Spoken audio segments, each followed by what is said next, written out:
ਸਤਿਨਾਮ ਵਾਹਿਗੁਰੂ ਸਾਹਿਬ JIO. Bilawal ਮਹਲਾ ਤੀਜਾ। ਗੁਰਮੁਖ ਪ੍ਰੀਤ ਜਿਸਨੋ ਆਪੇ ਲਾਏ, ਤਿਤ ਘਰ ਬਿਲਾਵਲ ਗੁਰ ਸ਼ਬਦ ਸੁਹਾਏ। ਗੁਰਮੁਖ ਪ੍ਰੀਤ ਜਿਸਨੋ ਆਪੇ ਲਾਏ, ਤਿਤ ਘਰ ਬਿਲਾਵਲ ਗੁਰ ਸ਼ਬਦ ਸੁਹਾਏ। ਮੰਗਲ ਨਾਰੀ ਗਾਵਹਿ ਆਏ, ਮਿਲ ਪ੍ਰੀਤਮ ਸਦਾ ਸੁਖ ਪਾਏ। ਹਉ ਤਿਨ ਬਲਿਹਾਰੈ, ਜਿਨ ਹਰ ਮਨ ਵਸਾਏ। ਹਰ ਜਨ ਕੋ ਮਿਲਿਆ ਸੁਖ ਪਾਈਐ, ਹਰ ਗੁਣ ਗਾਵੈ ਸਹਿਜ ਸੁਭਾਏ। ਰਹਾਉ ਸਦਾ ਰੰਗ ਰਾਤੇ ਤੇਰੇ ਚਾਏ। ਹਰ ਜੀਉ ਆਪ ਵਸੈ ਮਨ ਆਏ, ਆਪੇ ਸੋਭਾ ਸਦ ਹੀ ਪਾਏ।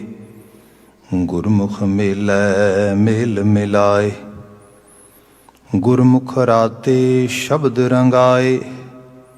ਨਿਜ ਕਰ ਵਾਸਾ ਹਰ ਗੁਣ ਗਾਏ, ਰੰਗ ਚਲੂ ਲੈ ਹਰ ਰਸ ਪਹਾਏ। ਇਹ ਰੰਗ ਕਦੇ ਨਾ ਉਤਰੈ ਸਾਚ ਸਮਾਏ। ਅੰਤਰ ਸ਼ਬਦ ਮਿਟਿਆ ਅਗਿਆਨ ਅੰਧੇਰਾ, ਸਤਿਗੁਰ ਗਿਆਨ ਮਿਲਿਆ ਪ੍ਰੀਤਮ ਮੇਰਾ। ਜੋ ਸਚ ਰਾਤੇ ਤਿਨ ਬਹੁੜ ਨਾ ਫੇਰਾ, ਨਾਨਕ ਨਾਮ ਦਿਰੜਾਏ ਪੂਰਾ ਗੁਰ ਮੇਰਾ। ਅੰਤਰ ਸ਼ਬਦ ਮਿਟਿਆ ਅਗਿਆਨ ਅੰਧੇਰਾ, ਸਤਿਗੁਰ ਗਿਆਨ ਮਿਲਿਆ ਪ੍ਰੀਤਮ ਮੇਰਾ। ਜੋ ਸਚ ਰਾਤੇ ਤਿਨ ਬਹੁੜ ਨਾ ਫੇਰਾ, ਨਾਨਕ ਨਾਮ ਦਿਰੜਾਏ ਪੂਰਾ ਗੁਰ ਮੇਰਾ। ਵਾਹਿਗੁਰੂ ਜੀ ਕਾ ਖਾਲਸਾ, ਵਾਹਿਗੁਰੂ ਜੀ ਕੀ ਫਤਿਹ। ਜੁਗੋ ਜੁਗ ਅਟਲ। ਧੰਨ ਧੰਨ ਗੁਰੂ ਗ੍ਰੰਥ ਸਾਹਿਬ ਜੀ। ਗੁਰੂ ਪਾਤਸ਼ਾਹ ਜੀ ਦੀ ਅਪਾਰ ਬਖਸ਼ਿਸ਼। ਸ਼ਾਮ ਸਮੇਂ ਸਤਸੰਗਤ ਦਾ ਸਮਾਂ ਸਾਨੂੰ ਪ੍ਰਾਪਤ ਹੋਇਆ ਹੈ। ਗੁਰਬਾਣੀ ਵਿਆਖਿਆਨ ਵਿੱਚ ਬਿਲਾਵਲ ਰਾਗ ਦੇ ਗੁਰੂ ਅਮਰਦਾਸ ਪਾਤਸ਼ਾਹ ਦੁਆਰਾ ਉਚਾਰਨ ਕੀਤੇ ਗਏ ਸ਼ਬਦਾਂ ਦੀ ਅਸੀਂ ਤਕਰੀਰ ਕਰਦੇ ਹਾਂ। ਜੋ ਸ਼ਬਦ ਆਪ ਨੇ ਸਰਵਨ ਕੀਤਾ ਹੈ, ਬੀਤੇ ਕੱਲ ਇਸ ਦੀ ਵਿਆਖਿਆ ਪ੍ਰਾਰੰਭ ਕੀਤੀ ਸੀ ਰਹਾਉ ਦੇ ਬੰਧ ਤੋਂ। ਅੱਜ ਇੱਕ ਸਰਸਰੀ ਨਜ਼ਰ ਰਹਾਉ ਦੇ ਪਦੇ ਤੇ, ਉਪਰੰਤ ਜੋ ਰੈਸਟ ਆਫ ਦ ਹੋਲ ਸ਼ਬਦ we would like to actually or attempt to understand। Baba ji ਜੋ ਬਾਤ ਕਰ ਰਹੇ ਨੇ, ਹਾਉ ਤਿਨ ਬਲਿਹਾਰੈ ਜਿਨ ਹਰ ਮਨ ਵਸਾਏ। ਮੈਂ ਉਹਨਾਂ ਤੋਂ ਕੁਰਬਾਨ ਜਾਨਾ ਜਿਨ੍ਹਾਂ ਨੇ ਹਰੀ ਦਾ ਨਿਰਮਲ ਭਾਉ ਤੇ ਭਾ ਆਪਣੇ ਹਿਰਦੇ 'ਚ ਵਸਾ ਲਿਆ ਜਾਂ ਮੰਨ ਲਿਆ। ਕਰਤਾਰੀ ਹੋਂਦ ਤੋਂ ਮੁਨਕਰ ਨਾ ਹੋ ਕੇ ਉਹਦਾ ਅਹਿਸਾਸ ਕੀਤਾ। ਉਹਦੇ ਅਹਿਸਾਸ ਦੇ ਵਿੱਚ ਜੋ ਐਥਿਕ ਬੇਸਡ, ਪ੍ਰਿੰਸੀਪਲ ਬੇਸਡ ਜੀਵਨ ਜਾਚਿਆ, ਉਸ ਨੂੰ ਧਾਰਨ ਕੀਤਾ। ਦੈਟ ਇਜ਼ ਮਨ ਵਸਾਣਾ। ਜੋ ਇਸ ਰਾਹ ਦੇ ਰਾਗੀਰ ਇਸ ਤਰ੍ਹਾਂ ਹੋਏ, ਬਾਬਾ ਜੀ ਕਹਿੰਦੇ ਮੈਂ ਆਪਣਾ ਆਪਾ ਉਹਨਾਂ ਤੋਂ ਕੁਰਬਾਨ ਕਰਦਾ ਹਾਂ। ਸੈਕਿੰਡ ਲਾਈਨ ਹੈ ਇਸ ਪਦੇ ਦੀ, ਹਰ ਜਨ ਕੋ ਮਿਲਿਆ ਸੁਖ ਪਾਈ ਹੈ। ਅਗੇਨ ਫਿਲਾਸਫੀਕਲ ਸਾਈਡ 'ਤੇ ਚਲੇ ਜਾਈਏ, ਹਰ ਚੀਜ਼ ਦੀ ਇੰਟਰਪ੍ਰੀਟੇਸ਼ਨ ਬੰਦੇ ਦੇ ਆਲੇ ਦੁਆਲੇ ਜੋ ਉਹਦੇ ਜੀਵਨ ਵਿੱਚ ਪਸਰਿਆ ਹੈ ਉਹਦੇ ਮੁਤਾਬਕ ਹੁੰਦੀ ਹੈ। ਸੁੱਖ ਦੁੱਖ ਦੀ ਪਰਿਭਾਸ਼ਾ ਸਮੇਂ ਨਾਲ, ਸਥਾਨ ਨਾਲ ਅਤੇ ਲੋਕਾਂ ਦੀ ਇੰਟਰਪ੍ਰੀਟੇਸ਼ਨ ਨਾਲ ਬਦਲਦੀ ਹੈ। ਜਿਸ ਚੀਜ਼ ਨੂੰ ਕਦੀ ਦੁੱਖ ਮੰਨਿਆ ਜਾਂਦਾ ਸੀ, ਕਿਸੇ ਲੈਵਲ 'ਤੇ ਜਾ ਕੇ ਸੁੱਖ ਮੰਨਣਾ ਸ਼ੁਰੂ ਕਰ ਦਿੱਤਾ ਗਿਆ। ਜਿਸ ਚੀਜ਼ ਨੂੰ ਸੁੱਖ ਮੰਨਿਆ ਜਾਂਦਾ ਸੀਗਾ, ਕਿਸੇ ਲੈਵਲ 'ਤੇ ਜਾ ਕੇ ਦੁੱਖ ਮੰਨ ਲਿਆ ਗਿਆ। ਜਿਵੇਂ ਸਪੋਜ਼ ਸਰਲ ਕਰੀਏ, ਜ਼ਿੰਦਗੀ ਸਟਰਗਲ ਦਾ ਨਾਂ ਆ, ਅਤੇ ਜਿਸ ਤਰੀਕੇ ਨਾਲ ਸਾਨੂੰ ਸਟਰਗਲ ਆਫਰ ਹੁੰਦੀ ਹੈ, ਮਿਲਦੀ ਹੈ, ਅਸੀਂ ਉਸ ਨੂੰ ਖੈਰ ਮਕਦਮ ਕਹੀਏ, ਜੀ ਆਇਆਂ ਕਹੀਏ, ਇਹਦੇ 'ਚੋਂ ਸੁੱਖ ਮਿਲੇਗਾ। ਬੰਦਾ ਜਿੱਥੇ ਸਟਰਗਲ ਕਰਨੀ ਪੈ ਜੇ, ਸੰਘਰਸ਼ ਕਰਨਾ ਪੈ ਜੇ, ਚੈਲੰਜਸ ਆਉਣ, ਬੰਦਾ ਕਹੇ ਵੀ ਮੇਰੇ ਤੋਂ ਦੁਖੀ ਬੰਦਾ ਹੀ ਕੋਈ ਨਹੀਂ ਹੈਗਾ। ਪਰਿਭਾਸ਼ਾ ਬਦਲ ਗਈ। ਸੋ ਇਹ ਚੀਜ਼ ਆ, it's A state of mind which all actually stand on explanation or understanding। Baba ji ਨੇ ਬਿਆਨ ਕੀਤੀ ਕਿ ਜਦੋਂ ਚੰਗੇਰਿਆਂ ਦੀ ਸੋਹਬਤ ਮਿਲਦੀ ਹੈ, ਸੰਗਤ ਮਿਲਦੀ ਹੈ, ਇਹ ਮਹਾਂਸੁਖ ਹੈ। ਜਿਹਦੀ ਬਾਤ ਹੋ ਰਹੀ ਹੈ, ਹਰ ਜਨ ਕੋ ਮਿਲਿਆ ਸੁਖ ਪਾਈ ਹੈ। ਕਿਸੇ ਦੀ ਸ਼ੈਡੋਇੰਗ ਵਿੱਚ, ਅਤੇ ਸ਼ੈਡੋਇੰਗ ਉਹਦੀ ਜਿਹਦੀ ਸ਼ੈਡੋਇੰਗ ਦੇ ਵਿੱਚੋਂ ਜੀਵਨ ਦਾ ਚੰਗੇਰਾਪਨ ਉੱਭਰਦਾ ਅਤੇ ਪਸਰਦਾ ਆ। ਕਿਉਂਕਿ ਅਲਟੀਮੇਟਲੀ ਅਤੇ ਮੰਕੀ ਸੀ ਮੰਕੀ ਡੂ ਦੀ ਇਹ ਸਾਰੀ ਕਿਰਿਆ ਆ ਸੰਸਾਰ ਦੀ। ਜੋ ਵੇਖਦੇ ਹਾਂ ਉਹ ਕਰਦੇ ਹਾਂ, ਸਾਨੂੰ ਵੇਖ ਕੇ ਦੂਜੇ ਕਰਦੇ ਨੇ। ਇਸ ਤਰ੍ਹਾਂ ਹੀ ਸੰਸਾਰ ਚੱਲਦਾ ਆ। ਇਸੇ ਲਈ ਜੋ ਲੋਕ ਟਰੈਂਡ ਸੈਟਲਰਸ ਹੁੰਦੇ ਨੇ, ਫੈਸ਼ਨ ਇੰਡਸਟਰੀ ਲੈ ਲਓ ਜਾਂ ਅੱਜ ਦਾ so called opinion creator media ਲੈ ਲਓ, ਜੋ ਕੁਝ ਵੀ ਹੈ, ਉਹ ਇੱਕ ਤਰ੍ਹਾਂ ਦੀ ਪਿਕਚਰ ਇਮੇਜ ਬਣਾਉਂਦਾ ਹੈ। ਜੇ ਪਿਛਲੇ ਲੰਬੇ ਸਮੇਂ ਤੋਂ ਦੇਖਿਆ ਜਾਏ ਤੇ ਕੂਲ ਪਿਕਚਰ ਫੈਮਿਨਨ ਜੈਂਡਰ ਦੀ ਡਿਫਰੈਂਟ ਕਿਸਮ ਦੀ ਹੈ। ਉਹਦੀ ਹੈ ਕਿ ਜਿੰਨੀ ਉਹ ਲਿਮ ਸਲਿਮ ਬਾਡੀ ਹੋਏਗੀ, ਜਿੰਨਾ ਉਸ ਰੂਪ ਦੇ 'ਚ, ਇਹੀ ਹੈ ਨਾ ਮਾਡਲ ਵਰਲਡ ਸਾਰੇ ਦਾ ਸਾਰਾ।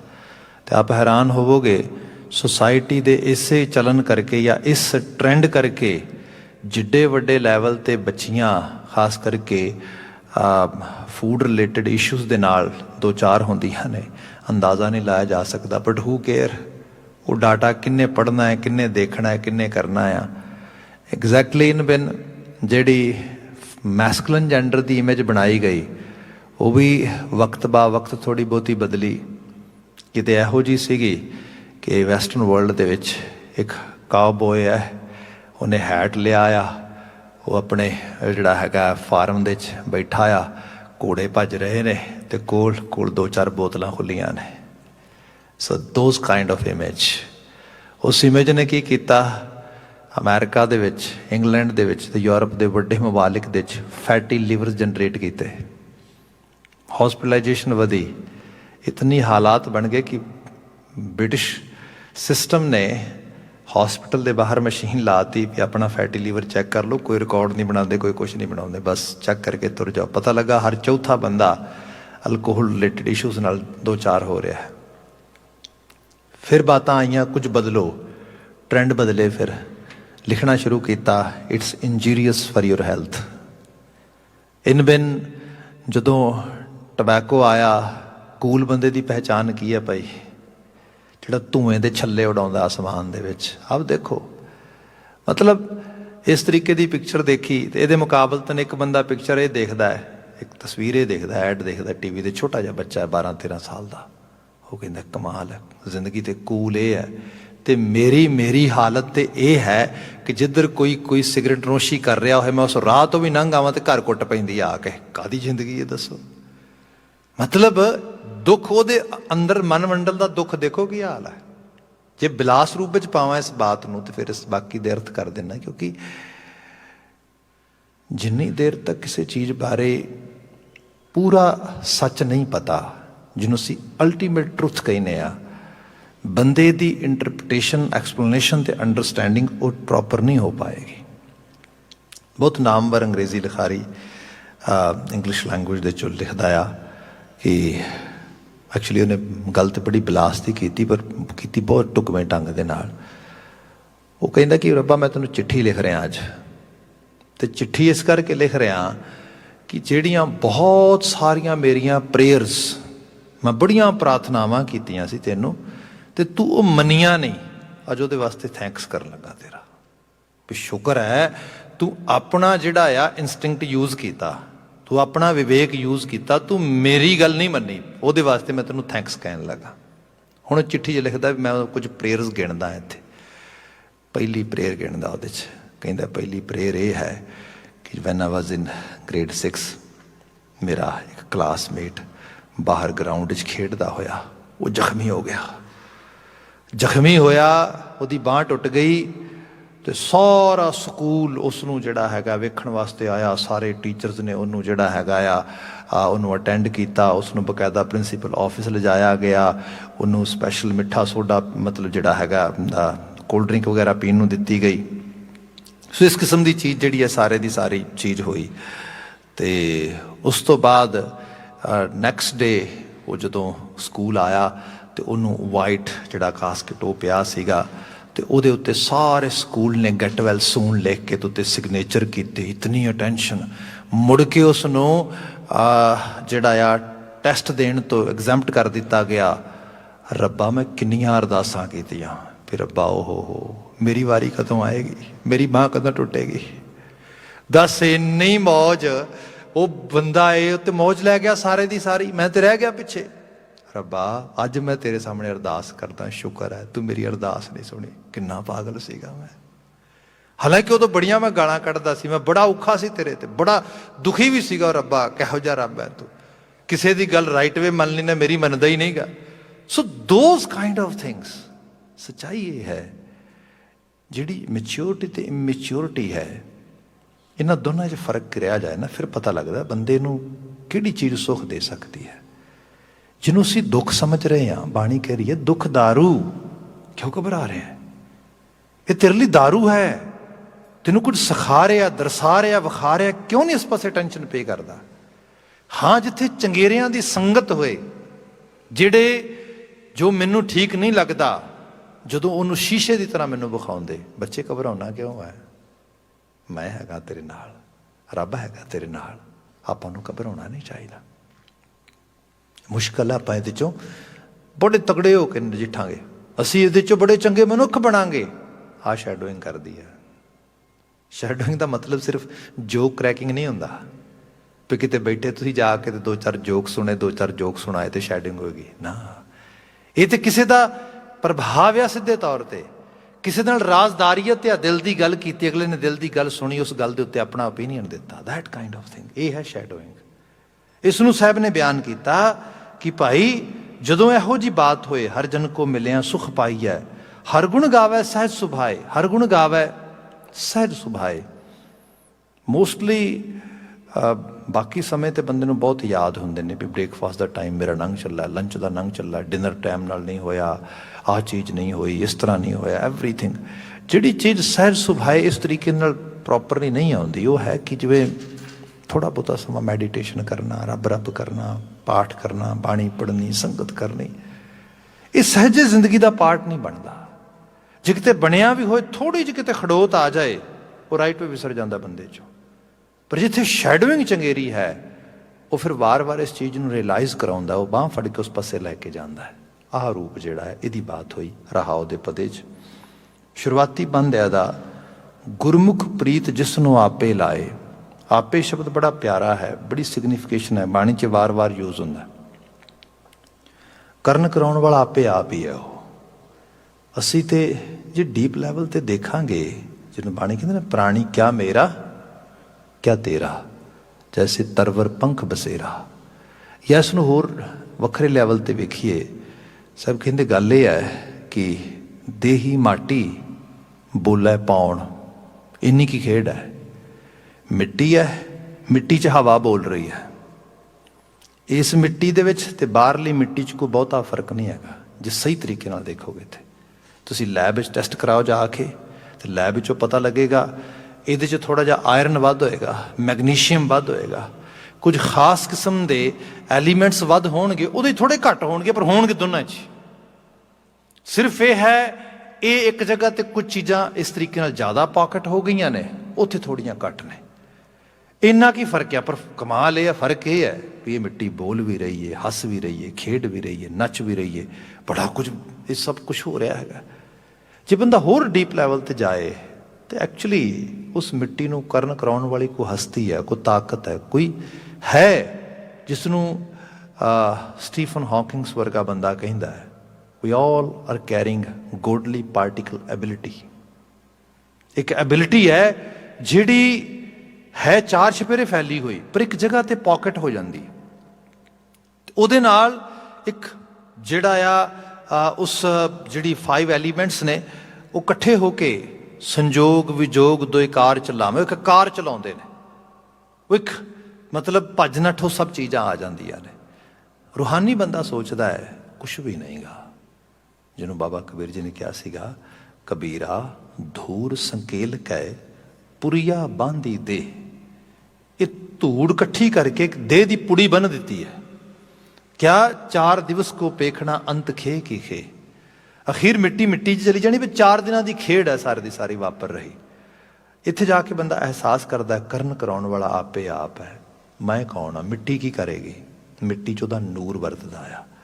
ਗੁਰੂ ਮਹਾਰਾਜ ਕਹਿੰਦੇ ਗੁਰਮੁਖ ਪ੍ਰੀਤ ਜਿਸ ਨੂੰ ਆਪੇ ਲਾਏ, ਜਿਹਦੇ ਉੱਤੇ ਥੋੜਾ ਜਿਹਾ ਜਿਹੜਾ ਉਹ ਆਪ ਵਰਤਣ ਵਾਲਾ ਤਰਸ ਕਰਦੇ, ਤੇ ਤਰਸ ਇਹ ਕਰੇ ਗੁਰਮੁਖ ਪ੍ਰੀਤ, ਗੁਰੂ ਵੱਲ ਮੁਖ ਕਰਕੇ ਉਸ ਕਿਸਮ ਦੀ ਪ੍ਰੀਤ ਕਸ਼ਿਸ਼ ਪੈਦਾ ਹੋ ਜਾਏ। ਇਹ ਆਪ ਇਹਨੂੰ ਹੋਰ ਸਿੰਪਲ ਕੀਤਾ ਜਾਏ। ਕਦੀ ਛੋਟੇ ਛੋਟੇ ਬੱਚਿਆਂ ਨੂੰ ਓਬਜ਼ਰਵ ਕਰੋ। ਮੈਂ ਤਾਂ ਕਹਿੰਦਾ ਅੱਜ ਕੱਲ੍ਹ ਡੇ ਕੇਅਰ ਦਾ ਬੜਾ ਰੌਲਾ ਪੈ ਰਿਹਾ, ਸਭ ਚੀਜ਼ਾਂ ਦਾ। ਸੋਸਾਇਟੀ ਦੀ ਹਾਲਤ ਦੇਖੋ, ਖਾਸ ਕਰਕੇ ਨਾਰਥ ਅਮਰੀਕਨ ਕਲਚਰ ਦੇ ਵਿੱਚ। ਜਦੋਂ ਓਲਡ ਏਜ ਚਲੇ ਜਾਂਦੇ ਲੋਕ, ਉਹਨਾਂ ਵਾਸਤੇ ਲੌਂਗ ਟਰਮ ਕੇਅਰ ਚਾਹੀਦੇ ਨੇ।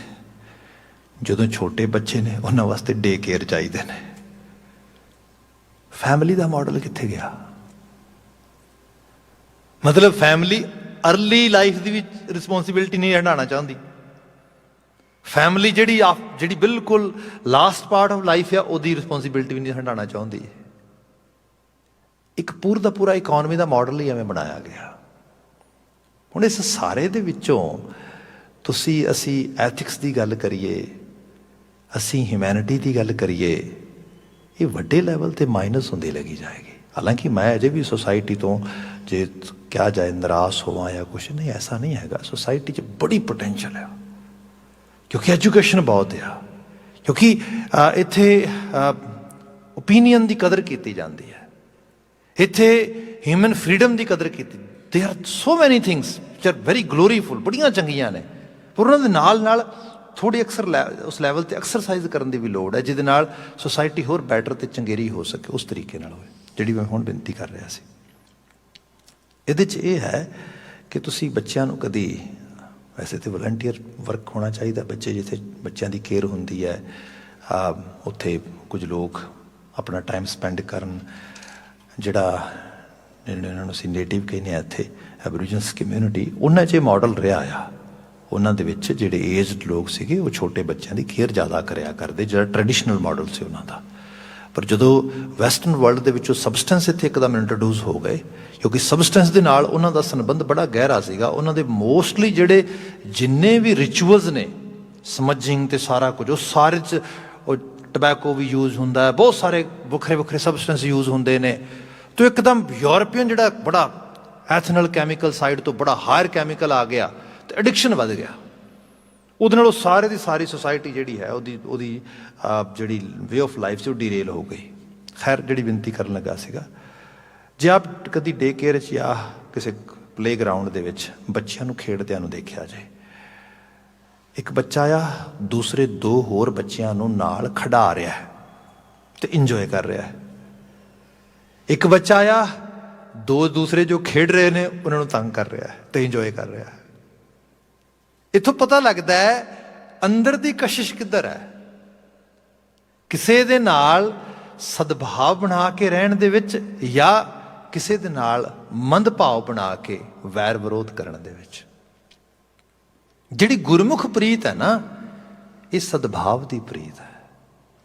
ਮਹਾਰਾਜ ਕਹਿੰਦੇ ਮਾਲਕ ਇਹੋ ਜਿਹੀ ਪ੍ਰੀਤ ਬਖਸ਼ਣ ਵਾਲਾ ਤੇ ਤੂੰ ਹੀ ਹੈ, ਕਿਉਂਕਿ ਜਿਹਦੀ ਗੁਰੂ ਵੱਲ ਪ੍ਰੀਤ ਲੱਗ ਗਈ, ਇਹ ਸ਼ੁਭ ਗੁਣਾਂ ਦੀ ਪ੍ਰੀਤ ਹੈ। ਇਹ ਕਿਸੇ ਦਾ ਭਲਾ ਕਰਕੇ, ਕਿਸੇ ਦਾ ਹੱਥ ਫੜ ਕੇ, ਕਿਸੇ ਦੀ ਭਲਾਈ ਦੇ ਵਿੱਚ ਕਾਰਜਸ਼ੀਲ ਹੋ ਕੇ ਜੋ ਬੰਦਾ ਆਨੰਦ ਮਾਣਦਾ ਆ, ਇਹੀ ਹੈ ਨਾ ਸੰਸਾਰ ਦੀ ਸੇਵਾ 'ਚ ਲੱਗ ਜਾਣਾ। ਇੱਥੇ ਗੁਰੂ ਅਮਰਦਾਸ ਸਾਹਿਬ ਬਿਆਨ ਕਰਦੇ, ਗੁਰਮੁਖ ਪ੍ਰੀਤ ਜਿਸ ਨੂੰ ਆਪੇ ਲਾਏ, ਪਰ ਲਾਉਣ ਵਾਲਾ ਉਹ ਆਪ ਹੈ। ਫਿਰ ਕਿਆ ਤਿਤ ਘਰ ਬਿਲਾਵਲ ਗੁਰ ਸ਼ਬਦ ਸੁਹਾਏ। ਤਿਤ ਘਰ ਬਿਲਾਵਲ, ਬਿਲਾਵਲ ਰਾਗ ਵੀ ਹੈ। ਗੁਰਬਾਣੀ ਦਾ ਵੱਡਾ ਹਿੱਸਾ ਰਾਗ ਸਹਿਤ ਹੈ, ਥੋੜਾ ਜਿਹਾ ਹਿੱਸਾ ਰਾਗ ਰਹਿਤ ਹੈ। ਰਾਗਾਂ ਦੇ ਬਾਰੇ ਅਕਸਰ ਬਹੁਤ ਵੱਡਾ ਖਜ਼ਾਨਾ ਹੈ ਜੀ, ਜਿੱਧਰੋਂ ਮਰਜ਼ੀ ਛੋਹ ਲਈਏ, ਕਮੀ ਥੋੜ੍ਹਾ ਇੱਥੇ।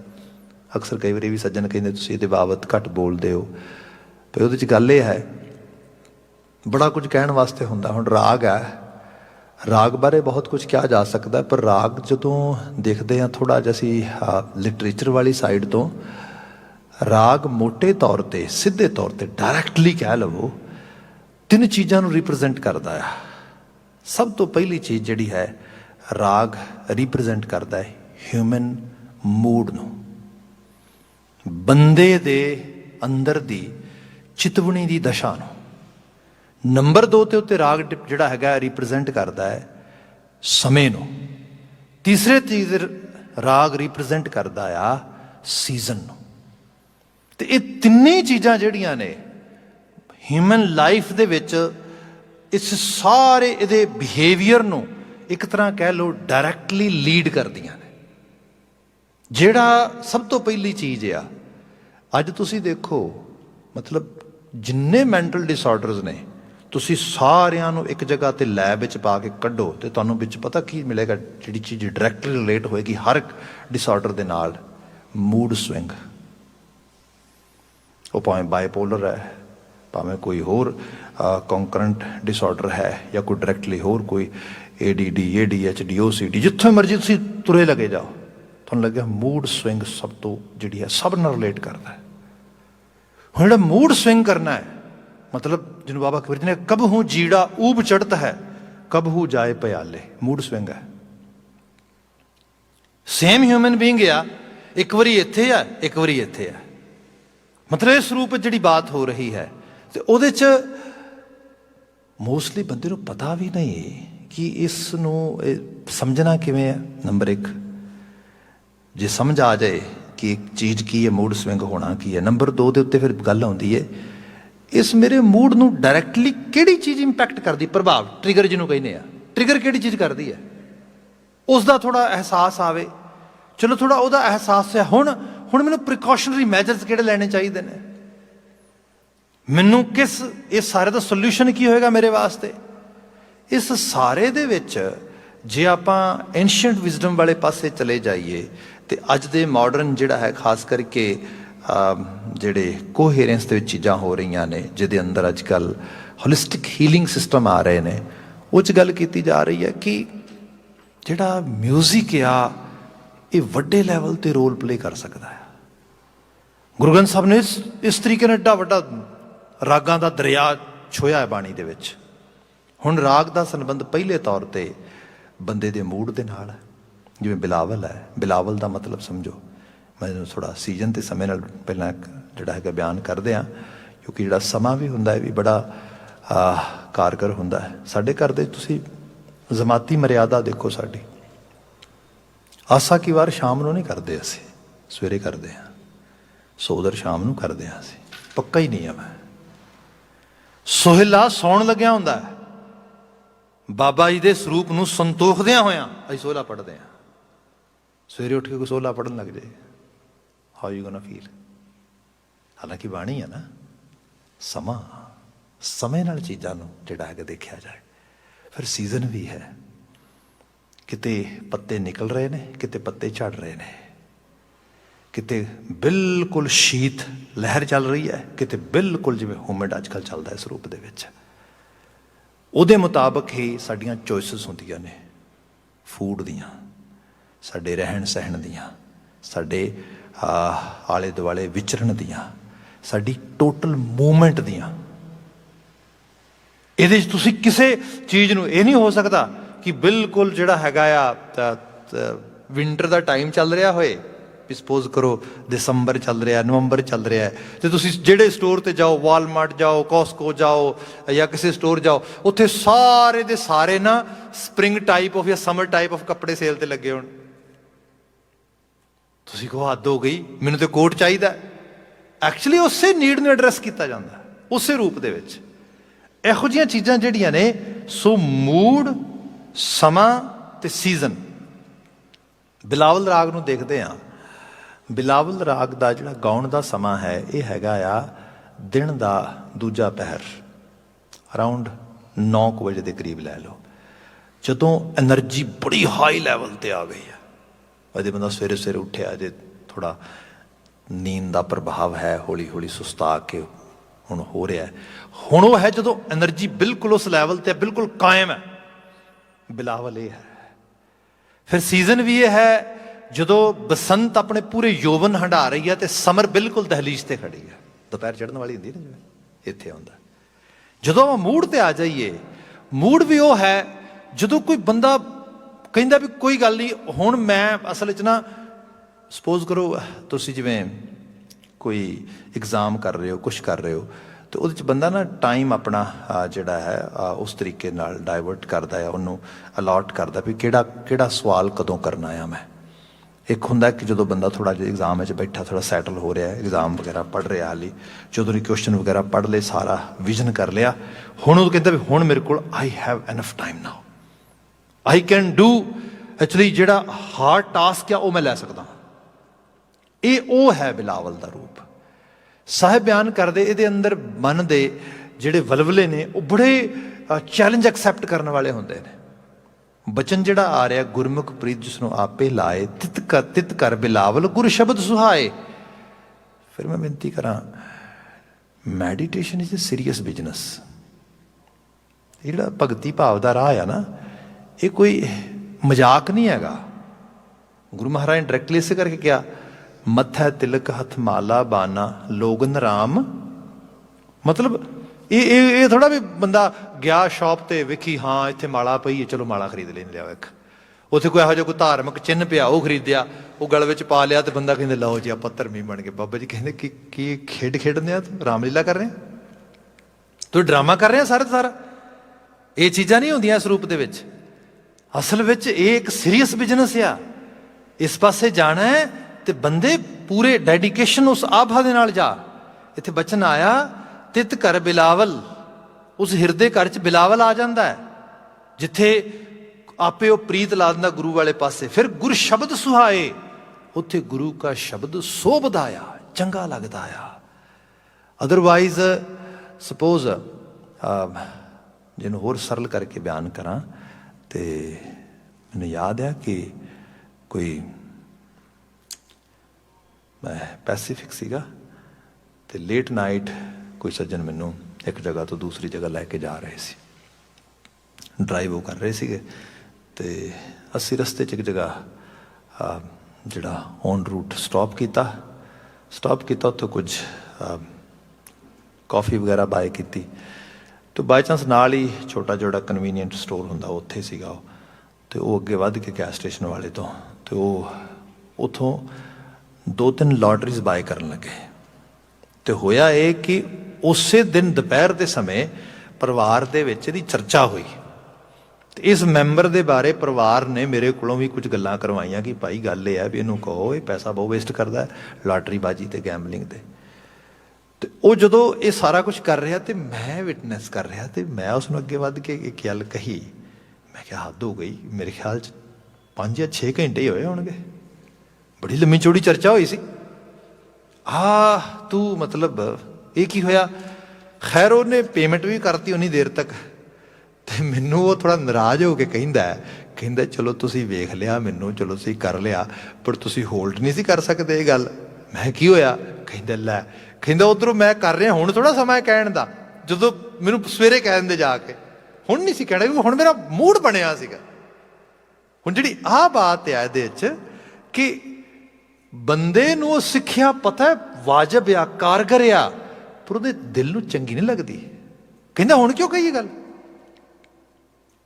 ਇਹਦੇ ਮੁਕਾਬਲਤਨ ਜਿਹਦੇ ਅੰਦਰ ਬਿਲਾਵਲ ਆ ਗਿਆ, ਜਿਹੜਾ ਕਹਿ ਗਿਆ ਵੀ ਹਾਂ, ਇਹਦੇ ਮੁਕਾਬਲਤਨ ਜੇ ਅਪਰੋਚ ਇਹ ਹੁੰਦੀ, ਬਿਲਾਵਲ ਦੀ ਅਵਸਥਾ ਹੁੰਦੀ ਅੰਦਰ ਮਨ ਦੀ ਉਸ ਰੂਪ ਦੇ ਵਿੱਚ, ਉਹ ਕਹਿੰਦਾ thank you Bhai Sahib, you know I am still ਡਮ, I have listened you that time, I have promised you with the family, but I haven't actually adopted it yet, but now it's time.